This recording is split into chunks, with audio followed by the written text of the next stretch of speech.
जय हो छठी मैया। सब भोजपुरिया समाज के, हिंदी समाज के, देश विदेश जे भी छठी मैया के पर्व करता, आज से छठी मैया के काम शुरू हो।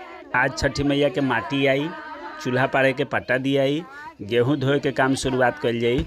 आई गोधन महाराज के कुटाई ए से भइल बा जे ई बिया कटवा रह जना चलते इनकर मुड़िए कुटाला मूसर से। आ एमे आज के दिन कांटों में सबसे अपने आप के महत्वपूर्ण मनलक, अपने आप के मांग कैलक जे हम सबसे नाजुक अंग जीभ में हला के तब अपना भाई के लोग सरापेला, जना चलते यमराज भी उसे पीछे हटेलन कि ना हम आज ना बने ये चीज़ के टारे मौत के भी टारे के काम खातिर सरापल जाला जब भाई के उम्र बढ़ो।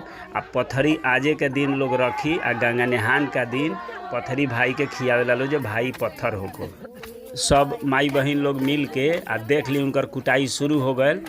मुड़िए उनकर कुटाला आ कुटला के बाद में बुझी जे उनका के सब लोग वही जा छोड़ देवेला मूसर सहित जे जा आज तहार गोधन कुटा गल। गोधन एकरे के कुटाई कहला हमनी के भाषा।